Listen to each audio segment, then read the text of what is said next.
बिहार में धाए धाए गोलियां चल रही हैं। इसके बाद चुनाव आयोग भी एक्शन में आ गया है। चुनाव आयोग ने बड़ा एक्शन लिया है। ईसी ने कानून व्यवस्था को लेकर यह सख्त निर्देश दिए हैं, अधिकारियों को सख्ती से लॉ एंड ऑर्डर लागू करने को कहा है। साथ ही जिनके पास हथियार हैं इनसे कहा है अपने हथियार जमा करो, सभी लाइसेंसी हथियार को जमा करने को कहा गया है। साथ ही अवैध हथियारों की बरामदगी करने के निर्देश हैं।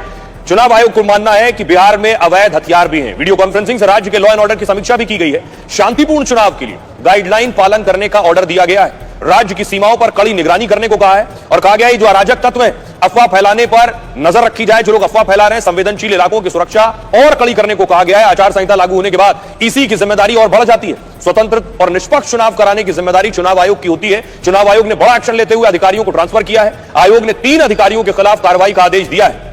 एसडीओ, एसडीपीओ, एसपी ग्रामीण के खिलाफ भी एक्शन लिया गया है। 2 नवंबर दोपहर 12 बजे तक पूरे मामले पर रिपोर्ट भी मांग ली गई है। सवाल यह है कि दुलार चंद जो थे जिनकी हत्या हुई बाहुबली नेता की, वो यादव समाज से आते थे। जिन पर आरोप लगा है अनंत सिंह, वो भूमिहार समाज से आते हैं। तो क्या मोकामा में जातीय समीकरण बदलने वाला है इस हत्या के बाद?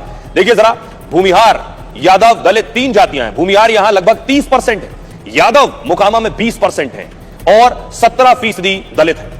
दुलार चंद यादव की हत्या के बाद मोकामा में आकर क्या होगा? सवाल ये, जिस वोट बैंक के सहारे अनंत सिंह जीतते रहे, क्या इस बार वोट बैंक पर असर पड़ेगा हत्या के बाद? दुलार चंद यादव की जाति के यहां 20% वोट हैं, जबकि जन स्वराज के उम्मीदवार धानुक समुदाय से आते हैं। और ये जो धानुक समुदाय है ये नीतीश कुमार का परंपरागत वोट है, यानी नीतीश कुमार को वोट देता रहा है। जन स्वराज ने जो कैंडिडेट प्रशांत कुमार ने उतारा है, प्रशांत किशोर ने, जन स्वराज उम्मीदवार पीयूष प्रियदर्शी की नजर यादव वोट बैंक पर, और इस वजह से उन्होंने दुलार चंद को साथ लिया।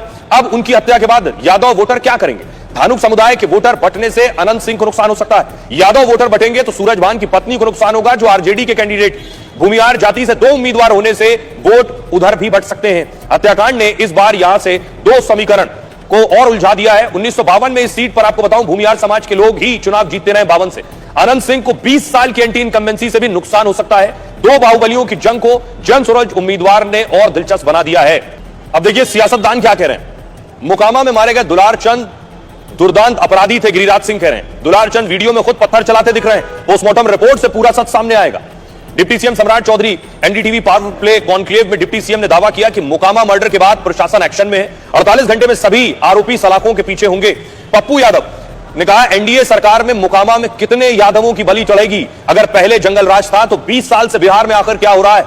प्रियंका गांधी ने आज बिहार में अपनी रैली की है। बेगूसराय के बछवाड़ा सीट पर प्रियंका ने प्रचार किया, जहां सीपीआई से कांग्रेस फ्रेंडली फाइट में है। कई सीटों पर महागठबंधन में फ्रेंडली फाइट हो रही है, उसी में से ये एक सीट है जहां प्रियंका गांधी प्रचार करने पहुंची थी।